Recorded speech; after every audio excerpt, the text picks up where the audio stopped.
The foreign ministers of Russia and Ukraine have held their first face-to-face talks since the Kremlin's invasion, but the two sides failed to make any significant progress. The high-level talks are being hosted by Turkey on the sidelines of a diplomacy forum in Antalya. Russia's foreign minister Sergey Lavrov said President Putin is ready to sit down for a summit with Ukraine's leader Zelensky. Ukrainian foreign minister Dmytro Kuleba reiterated pleas to establish a humanitarian corridor and expressed hopes for further talks with Moscow. Lavrov defended Moscow's invasion of Ukraine. Let's listen to what he said. We are against militarization of Ukraine. With NATO, without it, doesn't matter. We're not happy with Americans deploying some weapons that would keep our territory under control. Number two, we are against Ukraine turning into a neo-Nazist nation,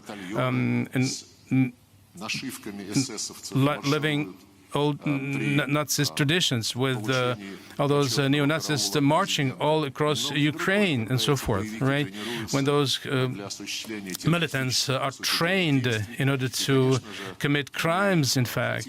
So we want Ukraine to be a neutral nation. President Putin has said many times that insisting on NATO not to expand anymore.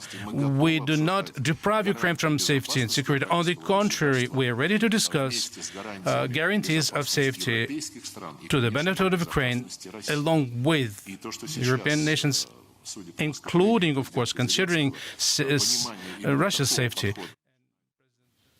Ukraine's foreign minister pushed Russia for an immediate response to agreeing to safe passage for Ukraine's citizens. Take a look.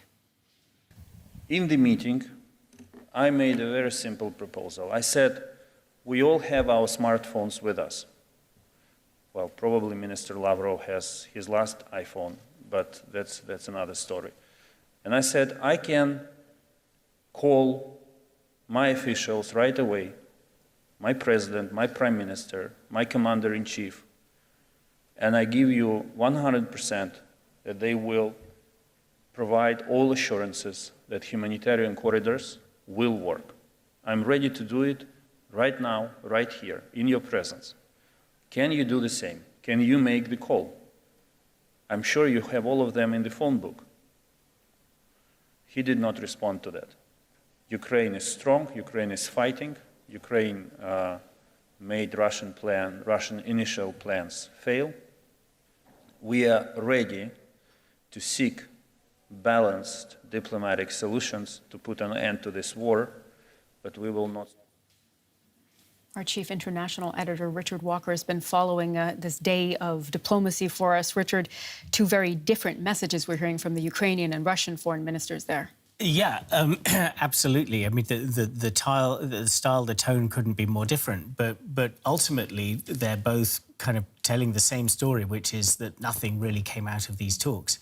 There was a lot of anticipation about these talks in the last few days. The fact that they're happening at all, just over 2 weeks into this war, being taken by many as an optimistic sign that maybe some kind of progress could be taken. Also, some signs in the messaging on both sides that there could be some opening up of potential political space where you could potentially find scope for an agreement. But what we've heard today is essentially that no progress has been made.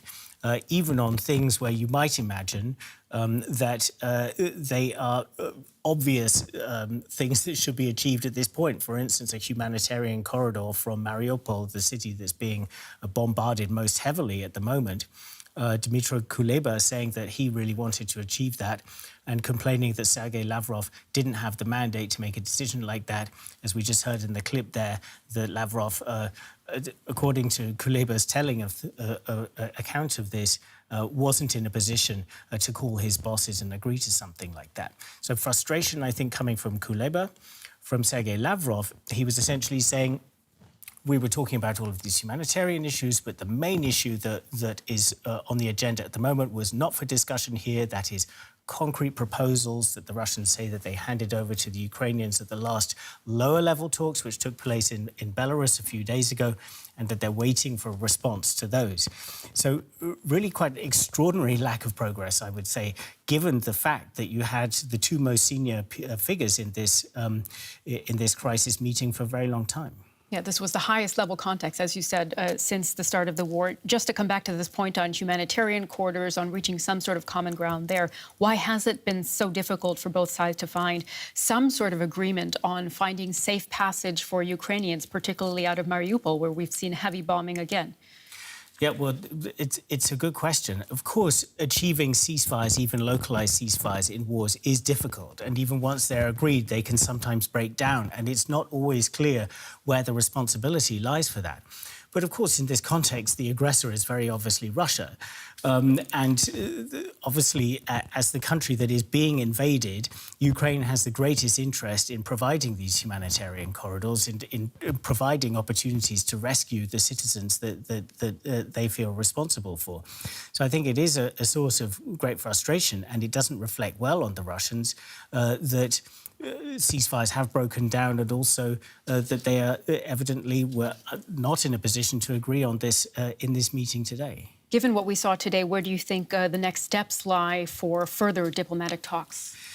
Yeah, well, I mean, both sides are saying that they're open to more talks. And also the Russians are saying, and this was one relatively concrete thing that we heard from Sergey Lavrov, he said that Vladimir Putin is ready for a summit with his Ukrainian counterpart, Volodymyr Zelensky, but that a lot of preparation has to be done. Yeah. And of course, a summit meeting between the two leaders would be a really major event, and that would be really where we started to see whether it was possible to find political agreement around this crisis. But the way there is very uncertain. It's really quite hard to see how they get there from the position they're in at the moment. From the Russian telling of things, they're waiting for a response from the Ukrainian side. And from what we're hearing from Volodymyr Zelensky, there was an interesting interview that he gave to American television just earlier in the week, where he said, for instance, that he was going cool on the idea of joining NATO, right, and that there may be room to negotiate about issues like Crimea and the eastern breakaway regions of Ukraine. So some kind of signals coming from the Ukrainians, also some signals coming from Dmitry Peskov, that's Vladimir Putin's spokesman, about potential areas, well, essentially beginning to kind of lay out with more clarity what the Russian political demands might be for a political settlement. So little bits of movement here and there that people have been clinging on to. But if talks keep going like this, it's going to take a very long time to make any progress. Our chief international editor, Richard Walker, as always, thanks so much for your analysis.